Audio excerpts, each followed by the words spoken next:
Assalamualaikum warahmatullahi wabarakatuh. Halo Bapak Ibu guru di seluruh penjuru negeri. Saya, Rosti Hidayah, akan membagikan salah satu referensi dari sekian banyak referensi tentang jurnal pembelajaranku topik 3, yaitu pengantar pendidikan anak berkebutuhan khusus. Apa saja sih yang ada di dalamnya? Berikut kita simak videonya. Yang pertama, jurnal pembelajaranku atau pengantar pendidikan anak berkebutuhan khusus. Di sini, Bapak Ibu guru memilih salah satu tugas versi terbaik dari Bapak Ibu guru. Nah, yang saya contohkan ini adalah salah satu dari sekian banyak contoh yang ada. Ini ketentuan dalam mengunggah jurnal tersebut. Yang pertama adalah menyertakan dokumen tugas terbaik yang dipilih. Yang kedua, menyertakan umpan balik rekan sejawat. Yang ketiga, semua dokumen dalam bentuk file atau dikumpulkan dalam satu file. Terus yang keempat adalah format PDF maksimal 10 MB. Nah, tugas terbaik versi Anda bisa berarti Anda lebih yakin atau puas dengan tugas tersebut. Yang kedua, Anda lebih senang dengan topik tugas tersebut. Dan yang ketiga adalah Anda lebih bisa memaknai tugas tersebut. Nah, dalam hal ini, saya memilih aksi nyata pendidikan inklusif itu mudah bukan? Di mana ada empat. Yang pertama adalah konsepnya. Konsepnya ini yaitu tentang pendidikan inklusif. Yang kedua ada umpan balik dari rekan sejawat. Yang ketiga ada dokumentasi foto kegiatan. Dan yang terakhir adalah filenya dalam bentuk PDF. Nah, berikutnya di sini saya mencantumkan konsep dari pendidikan inklusif, dimulai dari pengertiannya, tujuan pendidikan inklusif, dan prinsip-prinsip pada pendidikan inklusif. Materi yang pertama itu adalah tentang pengertian pendidikan inklusif. Apa saja sih pendidikan inklusif itu?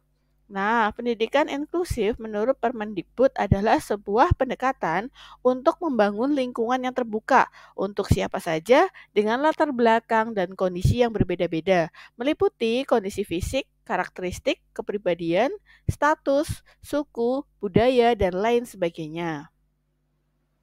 Pendidikan inklusif menurut UNESCO adalah pendekatan pendidikan yang diarahkan untuk memastikan bahwa semua anak termasuk mereka yang memiliki kebutuhan khusus menerima pendidikan yang relevan, bermakna dan bermutu di sekolah setempat. Mencakup pendekatan ramah anak, lingkungan belajar yang inklusif, serta perubahan dalam kebijakan dan praktik pendidikan.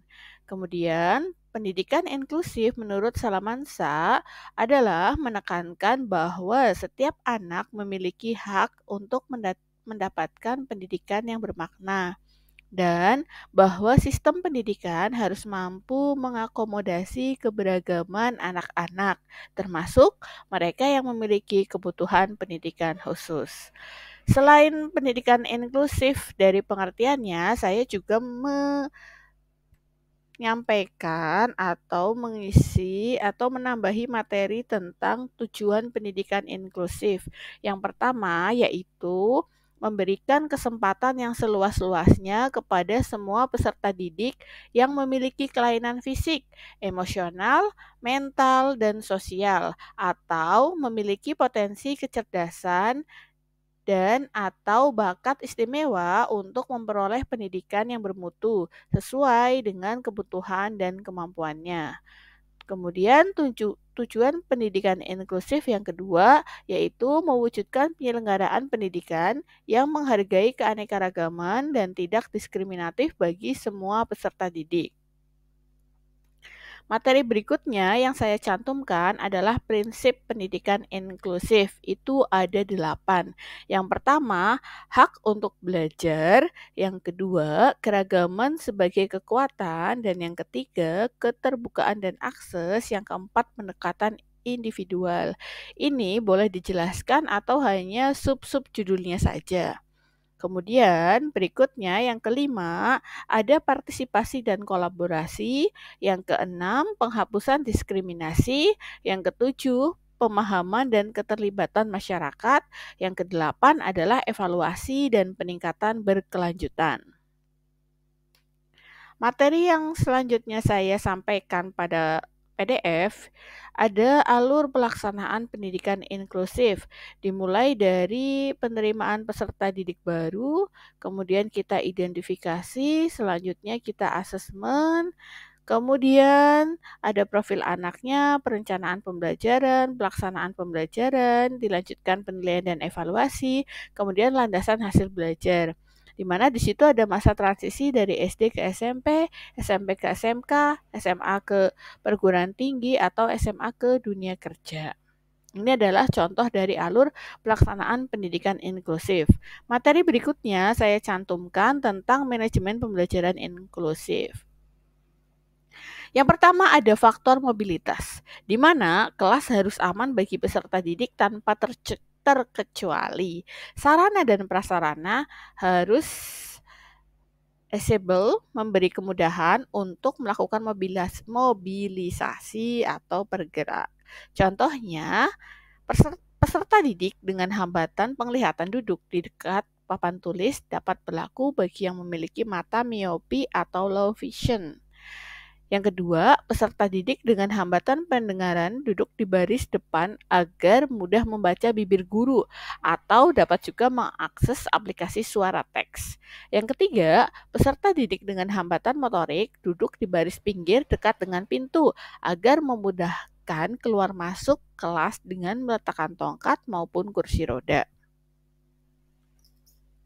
Nah, berikut adalah ilustrasinya pada mobilitas peserta didik, di mana di depan ada papan tulis, kemudian ada meja guru, lemari di sini pintu. Lah di dekat pintu ini anak panah yang ini peserta didik dengan hambatan gerak duduk atau yang memakai tongkat atau kursi roda. Kemudian di tengah di sini ada peserta didik dengan hambatan pendengaran agar bisa membaca bibir guru. Kemudian di sebelahnya lagi ada peserta didik dengan hambatan penglihatan. Gitu. Ini adalah gambaran dari lokasi duduk peserta didik yang mengalami kebutuhan khusus atau PDBK. Kemudian yang kedua ada Universal Design for Learning dalam penyelenggaraan pendidikan inklusif, di mana pengertian ini adalah suatu pendekatan perancangan pembelajaran yang bertujuan untuk meningkatkan akses secara signifikan dan mengurangi hambatan pembelajaran bagi peserta didik dengan beragam kebutuhan belajar, khususnya mereka yang memiliki kebutuhan khusus seperti itu. Ini bisa kita tulis ataupun tidak perlu, atau kita hanya menuliskan subjudulnya saja. Kemudian yang ketiga ada perencanaan pembelajaran berdasarkan profil pelajar peserta didik. Ini kita memberikan asesmen formatif yang mana asesmen tersebut bertujuan untuk memberikan informasi atau umpan balik bagi pendidik dan peserta didik untuk memperbaiki proses belajar. Yang keempat, ada proses pelaksanaan pembelajaran. Yang kelima, program pendidikan individual. Yang keenam, penilaian pelaksanaan pembelajaran. Dan yang ketujuh adalah laporan hasil belajar. Di mana sistem kelulusan PDBK ditentukan oleh sekolah apabila telah mengikuti proses pembelajaran sesuai kondisi yang waktunya telah ditentukan oleh kurikulum yang berlaku.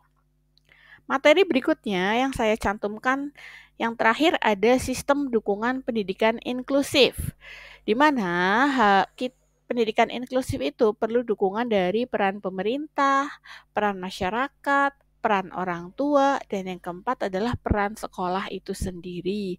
Di mana peran sekolah itu sendiri dimulai dari kepala sekolah, guru pembimbing khusus dan umum, serta teman sebaya. Bagaimana cara kita memberikan pengertian kepada teman sebaya mengenai perbedaan individu yang ada. Setelah menjelaskan materinya atau setelah dipaparkan materi tersebut, kemudian kita melakukan refleksi, di mana refleksinya ada 3 pertanyaan. Yang pertama, Pemahaman baru apa yang Anda dapatkan setelah mempelajari konsep pendidikan inklusif?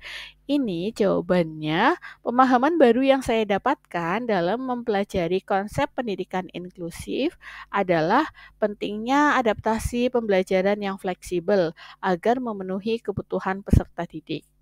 Refleksi yang kedua, bagian manakah dari konsep pendidikan inklusif dan kaitannya dalam pembelajaran yang paling menantang? Versi saya yang paling menantang adalah peran masyarakat, di mana warga masyarakat menganggap PDBK merupakan individu yang perlu dikasihani dan merepotkan. Kemudian yang kedua adalah manajemen pembelajaran dan SDM. Perlu adanya guru pembimbing khusus gitu. Kemudian yang ketiga, hal-hal lain apakah yang ingin Anda pelajari terkait dengan pendidikan inklusif dan kaitannya dengan pembelajaran? Yang ingin saya pelajari terkait pendidikan inklusif adalah bagaimana caranya mengajar ketika kita memiliki PDBK yang beragam. Saya harap ada pelatihan guru kelas menjadi guru pembimbing khusus. Sehingga kita bisa memahami bagaimana sih cara mengajar PDBK. Setelah refleksi, berikutnya adalah dokumentasi, di mana dokumentasi kita dalam memaparkan materi pendidikan inklusif kepada rekan sejawat. Ini hanya salah satu foto atau hanya salah satu contoh foto dari pemaparan kita kepada rekan sejawat. Kemudian ada umpan balik.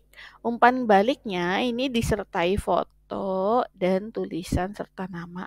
Tapi lebih baik itu umpan balik dalam bentuk tulisan Bapak Ibu guru atau rekan sejawat sendiri menggunakan kertas dan pensil, kemudian kita foto terus kita lampirkan pada atau pada dokumen seperti itu. Dan ini adalah contoh dari umpan baliknya. Yang pertama ada dari Bu Lesi, di mana beliau berpendapat pendidikan untuk semua, baik peserta didik umumnya maupun peserta didik berkebutuhan khusus, yaitu pendidikan inklusi. Terima kasih atas penjelasannya, Bu.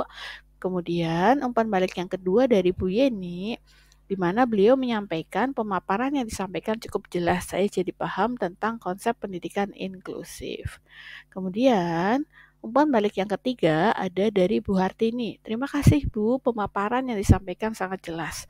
Saya akan menerapkan manajemen kelas inklusi di kelas saya. Terima kasih. Berikut atau tadi yang sudah saya jelaskan adalah hanya salah satu contoh dari beberapa contoh yang ada. Seperti itu. Materinya bisa Bapak Ibu tambahkan atau bisa dikurangi. Kalau menurut Bapak Ibu, wah ini terlalu banyak, sudah dikurangi kayak gitu.